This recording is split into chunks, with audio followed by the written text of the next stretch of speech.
स्वागत है आप सभी का एक बार फिर से। 2024 के लोकसभा चुनाव में बीजेपी को सबसे बड़ा झटका महाराष्ट्र में ही लगा था, जिसके चलते विधानसभा चुनाव में पार्टी के लिए चुनौती बढ़ गई है। यही वजह है कि हरियाणा और जम्मू कश्मीर के विधानसभा चुनाव की सियासी तपीश के बीच केंद्रीय गृह मंत्री अमित शाह महाराष्ट्र के दौरे पर है। महाराष्ट्र की सियासत में अपना वर्चस्व बनाए रखने के लिए बीजेपी को लोकसभा में मिले दर्द की दवा तलाशनी है। ऐसे में अमित शाह ने विदर्भ से लेकर मराठावाड़ा इलाके की सियासी समीकरण साधने के साथ साथ मराठा आंदोलन की सियासी काट और एनडीए में सीट शेयरिंग का फॉर्मूला तलाशा है। महाराष्ट्र विधानसभा चुनाव की कमान अमित शाह ने खुद अपने हाथों में संभाल ली है। पिछले दिनों गणेश उत्सव के दौरान अमित शाह मुंबई पहुंचे थे। मुंबई को कोंकण क्षेत्र का केंद्र माना जाता है। यहां शाह ने मुंबई ठाणे क्षेत्र के कार्यकर्ताओं के साथ बैठक की थी। मंगलवार को अमित शाह महाराष्ट्र के 2 दिवसीय दौरे पर पहुंचे। इस दौरान वो महाराष्ट्र के नागपुर, छत्रपति संभाजीनगर, कोल्हापुर और नासिक क्षेत्रों के पार्टी नेताओं के साथ बैठक कर जीत का मंत्र देंगे। अमित शाह पहले दिन मंगलवार को नागपुर में बैठक कर विदर्भ और छत्रपति संभाजी महाराज नगर में बैठक पर मराठावाड़ा इलाकों को साधने की कवायद करते नजर आ रहे हैं। वही शाह बुधवार को कोल्हापुर और नासिक की पार्टियां के क्षेत्रीय नेताओं के साथ बैठक करेंगे। कोल्हापुर के जरिए पश्चिम महाराष्ट्र और नासिक के जरिए उत्तर महाराष्ट्र की सियासी समीकरण साधने की स्ट्रेटेजी मानी जा रही है। इतना ही नहीं, अमित शाह ने क्षेत्रीय वाइज सीट जीतने का टारगेट भी दे रहे हैं। महाराष्ट्र में बीजेपी इस बार के चुनाव में एकनाथ शिंदे की शिवसेना और अजीत पवार की एनसीपी के साथ मिलकर चुनाव लड़ रही है। इस तरह से सीट शेयरिंग को लेकर काफ़ी दिनों से रसाकशी चल रही है। ऐसे में शाह ने मुंबई में बैठक के दौरान बीजेपी नेताओं से उनकी मर्जी समझने के बाद नागपुर की बैठक में सीट शेयरिंग का फॉर्मूला तय कर दिया है। TV9 मराठी को मिली जानकारी के अनुसार महाराष्ट्र की 288 सीटों में से बीजेपी 155 से 160 सीटें, शिंदे की शिवसेना 80 से 85 सीटें और अजीत पवार की एनसीपी 55 से 60 सीटों पर चुनाव लड़ सकती है। ऐसे में बीजेपी बड़े भाई की भूमिका में रहेगी और अजीत पवार सबसे छोटे भाई के रोल में रह सकते हैं। बीजेपी महाराष्ट्र की सत्ता में वापसी करने में तभी कामयाब हुई थी जब विदर्भ के इलाकों में कांग्रेस की सियासी ज़मीन को पूरी तरह कब्जा लिया था।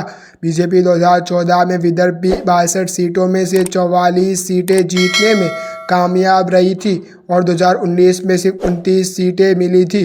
2024 लोकसभा चुनाव में विदर्भ की 10 लोकसभा सीटों में से सिर्फ 2 सीटों पर ही सिमट गई है। पीएम मोदी के द्वारा विदर्भ को विकास की सौगात देने के बाद अमित शाह मंगलवार को नागपुर पहुंचे, जहां पार्टी नेताओं और कार्यकर्ताओं के साथ बैठक कर जीत का मंत्र दिया। उन्होंने विदर्भ में 62 सीटों में से 45 से ज़्यादा सीटें जीतने का लक्ष्य दिया है। इसी तरह बीजेपी ने 2014 से भी ज़्यादा सीटें विदर्भ के इलाके में जीतने का लक्ष्य रखा है, जिसे अमली जामा पहनने का जिम्मा कैलाश विजयवर्गीय को सौंपा गया है।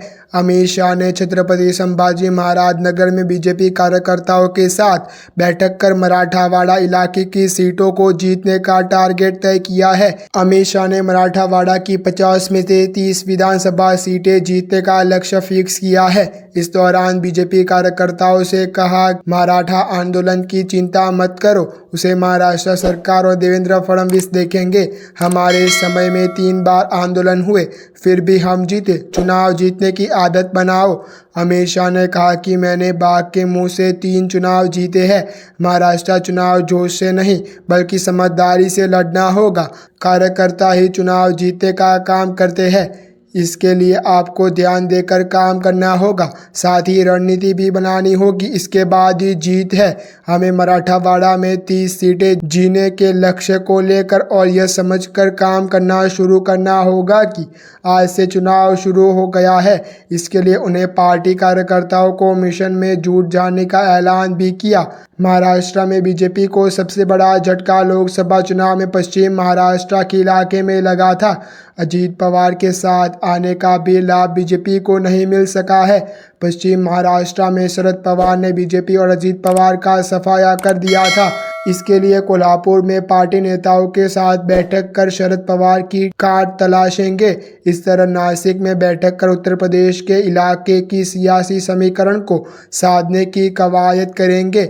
महाराष्ट्र में बीजेपी के लिए मराठवाड़ा, विदर्भ और पश्चिम महाराष्ट्र में चिंता की स्थिति है। शाह का दौरा कार्यकर्ताओं में ऊर्जा बनने के लिए है, क्योंकि राज्य में भले ही महायुति की सरकार है, लेकिन लोकसभा के प्रदर्शन ने उनके मनोबल को कमजोर किया है।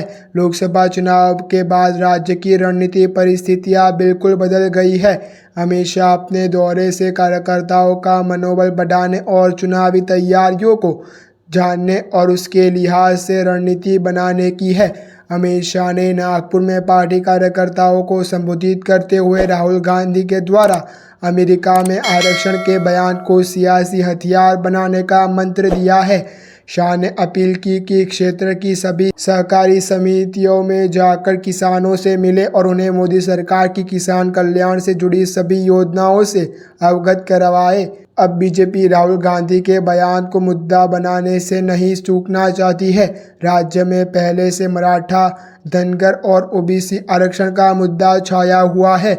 इसके अलावा अमित शाह ने जिस तरह राष्ट्रवाद के मुद्दे को जिक्र किया है, उससे यह साफ है कि राष्ट्रवाद और हिंदुत्व के मुद्दे को ध्यान देने की स्ट्रेटेजी है।